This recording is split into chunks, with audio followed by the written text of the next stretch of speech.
اچھا عامر بھائی، یہ پورا جو قضیہ ہم نے جو بحث کی، گفتگو آپ سے میں نے بہت کربلا اور یہ سب پہ، پھر صحابہ کا بھی ذکر آ گیا، تو میں اس میں ایک آخری آپ سے سوال کروں گا کہ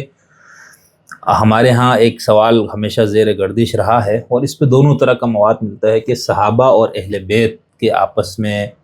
جو ریلیشن شپ یا ان کا باہمی تعلقات کس طرح کے تھے. یعنی کچھ شیعوں کے نقطۂ نظر سے ہم دیکھیں تو بالکل ایسا لگتا ہے کہ جیسے ایک دوسرے کے لیے دشمن تھے، بی فاطمہ پہ مظالم اور یہ وہ سب بہت سی چیزیں ایسے مل جاتی ہیں. آپ اہل سنت کی طرف جائے تو آپ لوگ بالکل ایسے لگاتے ہو شیر و شکر تھے، وہ بہت محبت پیار. تو اس کو تھوڑا سا کھولے نا. حقیقت بات تو یہی ہے کہ شیر و شکر تھے، اور اس کی ایک یعنی بہت اس کو چھپایا جاتا ہے، لیکن جب آپ شہدائے کربلا کی فہرست دیکھتے ہیں نا، تو اس میں جب سیدنا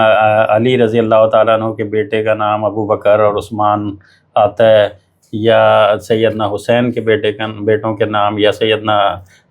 حسن رضی اللہ تعالیٰ عنہ کے بیٹوں کے نام، تو یہ پھر آپ کو دلیل کی ضرورت نہیں پڑتی کہ بھئی ان کے درمیان تعلقات کیسے تھے. ظاہر ہے کتنی محبت ہوگی اور کتنی ان کے ساتھ والہانہ ان کی وابستگی ہوگی کہ وہ ان کے ناموں پر اپنے بیٹوں کے نام رکھ رہے تھے.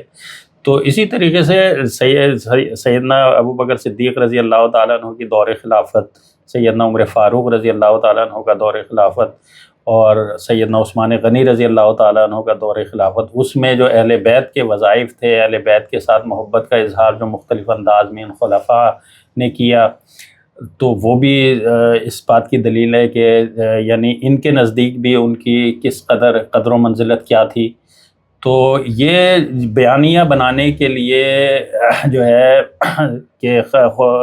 اہل بیت اور ان کے دیگر صحابہ کے درمیان کوئی کشیدگی اور تناؤ تھا، اس میں جو ایک بڑا جو بلنڈر کیا وہ یہ کہ اہل بیت میں سے امہات المومنین کو جو ہے نا نکالا. اگر اہل بیت میں سے امہات المومنین کو نکال کر جو ہے یہ اس معاملے کو دیکھنے کے، لوگوں کو دکھانے کی کوشش کی گئی، حالانکہ ظاہر ہے کوئی امہات المومنین کا اہل بیت ہونا تو قرآن مجید کی نصوص سے ثابت ہے، اور نبی علیہ السلام کے گھر والے ہونے کے سب سے پہلے حقدار اور تو وہی تھے جو امہات المومنین تھی. تو یہ ساری چیزیں اس بات کی علامتیں ہیں کہ یہ جو ہے اس طرح کی یہ صرف ایک بیانیہ بنایا گیا ہے اور اس کے اندر حقیقت نہیں ہے. دوسری دیکھیں دلیل کچھ اب اگر یہ لائٹیں یہاں پہ جل رہی ہیں تو اس بات کا علامت ہے کہ بجلی آ رہی ہے، کرنٹ ہے.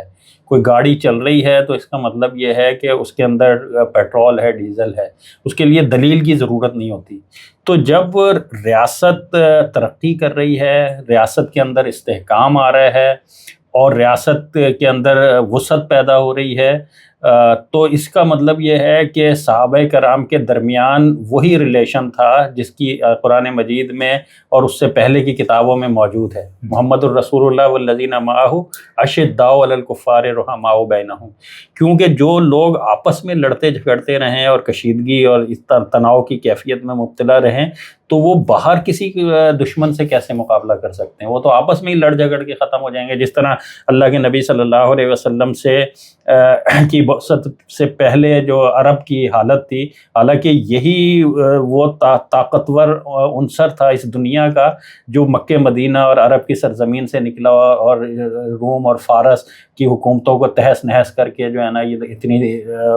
ترقی کر گیا. حالانکہ یہی وہ عناصر تھے جو آپس میں لڑتے جھگڑتے رہتے تھے، اور سالوں نہیں عشروں تک ان کی جنگیں ایک چھوٹے چھوٹے سے مسئلے پر جاری رہتی تھی. لیکن پھر جب ان کے اندر نبی علیہ السلام کی بعثت ہوئی اور پھر آپ نے ان کی تربیت کی، تو وہ اتنا بڑا کام انہوں نے دنیا کے لیے کر دیا. اچھا، ایک یہ جو کہتے ہیں نا کہ اللہ کے نبی صلی اللہ علیہ وسلم کے بعد جو ہے یہ جو آپ کی خواہشات کے برعکس قسم کی حکمت عملی اور پالیسیاں بن گئیں، تو یہ یعنی اللہ کے نبی صلی اللہ علیہ وسلم کی صحبت پر، آپ کی تربیت پر ایک طریقے سے اعتراض بنتا ہے. حالانکہ یہ کامن سینس کی بات ہے کہ اللہ کے نبی صلی اللہ علیہ وسلم کی تربیت میں رہنے والے جو ہے اور اتنا آپ کے ساتھ اتنا طویل عرصہ گزارنے والے شخصیات جو تھیں وہ، اور اللہ کے نبی نے خود بھی فرما دیا کہ بہترین زمانہ میرا زمانہ ہے. تو وہ بہترین زمانے کے جو لوگ تھے ان سے آپ یہ امیدیں لگائیں کہ وہ کوئی ذاتیات میں مبتلا ہوں گے، وہ کوئی حسد میں مبتلا ہوں گے، وہ کوئی جو ہے نا آپس میں اس طرح کے تناؤ اور کشیدگی میں مبتلا ہوں گے. تو قرآنی نصوص بھی یہ بتا رہی ہیں اشداء علی الکفار رحماء بینہم. اور یہ ذکر سے اللہ کے نبی کے، یہ صحابہ کا یہ ذکر صرف اس میں نہیں ہے کہ قرآن مجید میں ہے، آپ سے پہلی کتابوں میں بھی یہی ذکر اللہ رب العالمین نے ان کی یہ صفات بیان کی ہیں. تو یہ جو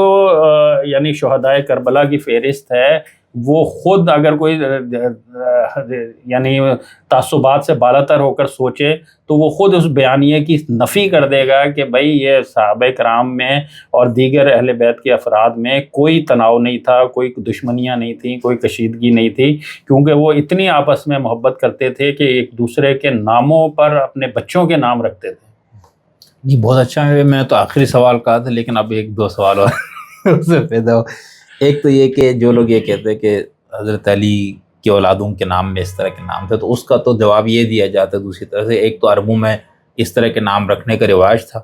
اور دوسرا وہ کچھ وہ اس طرح لے آتے کہ یہ کسی اور لوگ تھے جن کے نام پہ رکھا گیا نا. اس طرح سے وہ اس بات کو توڑ دیتے کہ یہ کوئی محبت کی نشانی یا وہ نہیں ہے. اس کا بھی آپ بتا دیجیے اگر بتانا چاہیں. لیکن دوسرا وہ یہ دلیل، اچھا دوسرا بہت سی ایسی تاریخی روایتیں یا واقعات ملتے ہیں جس کے اندر ایسے گتھم گتھا دکھایا بھی گیا. تو پھر آپ یہ سمجھ رہے کہ جو آپ نے تصویر کشی کر دی صحابہ اور اہل بیت اور یہ سارا، تو اس تصویر کے خلاف جو بھی روایت یا کچھ آ جائے تو آپ اس کو قابل استناد نہیں سمجھتے. اس میں پہلی چیز تو یہ ہے کہ اگر یہ نام سیدنا ابوبکر صدیق کے نام پر اپنی اولاد کے نام نہیں رکھے، یا عثمان غنی پہ یا عمر فاروق رضی اللہ عنہ پہ نہیں رکھے، تو آج اگر جو لوگ یہ بات کہتے ہیں تو وہ بھی نام تو رکھ لیں نا پھر.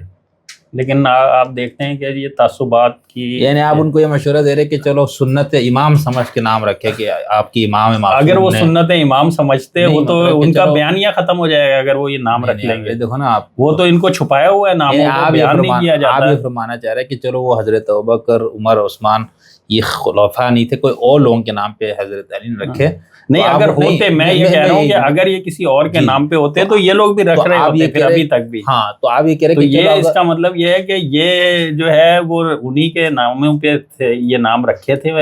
اچھا، انہی کی محبت میں یہ نام رکھے گئے تھے. اور اہل بیت میں اور صحابہ کرام میں یہ محبت کی علامتیں تھیں جو ایک دوسرے کے شخصیات کے ناموں پر نام رکھے جا رہے تھے. تو یہ ایک تو یہ بات تھی. دوسری بات آپ نے کیا، میں نے کہا کہ پھر بہت سی روایتیں ایسی مل جاتی ہیں جس کے اندر یہ دکھایا جاتا ہے کہ خلفاء نے اور صحابہ کی اس گروہ نے حضرت علی اور ان کے جو کچھ اصحاب تھے، بی فاطمہ، ان کے ساتھ بہت زیادتیاں بھی کی نا. تو آپ ان روایتوں کو بالکل دریا برد کر دیں گے. اللہ تعالیٰ نے قرآن مجید میں فرمایا کہ جو مومنوں کے دو گروہ آپس میں لڑ پڑیں تو ان کو صلح کرا دیا کرو. تو یہ انسان تھے اور انسانوں کی جو چیزیں ہیں، انسانوں کے جو تقاضے ہیں وہ ان سب کے ساتھ بھی تھے. تو اس طرح کی نیتیں ان سب کی درست تھیں، اور اس لڑائی کے باوجود بھی ایک دوسرے کے لیے اچھے کلمات یہ لوگ کہتے تھے. تو اس میں یعنی اگر ایسا کچھ ہوا ہے تو ہم اس پر لب کشائی نہیں کرتے، ہم اس پہ خاموشی اختیار کرتے ہیں. وہ گزر چکے. ہم دونوں کو ہی جو بھی اگر آپس میں لڑے بھی ہیں تو دونوں کو ہی ایمان والوں کا گروہ قرار دیں گے، اور ان سے اللہ سے امید رکھیں گے، کیونکہ اللہ تعالیٰ نے ان کے لیے معافی مغفرت طلب کرنے کا بھی اہل ایمان کو حکم دیا ہوا ہے، اور ویسے بھی اللہ تعالیٰ نے ان کے گناہوں کو بخشا ہوا ہے. چلیے بہت شکریہ عامر بھائی. آپ کی طبیعت بھی ویسے تھوڑی ناساز تھی اور گلے میں بھی تھوڑا، لیکن اس کے باوجود آپ نے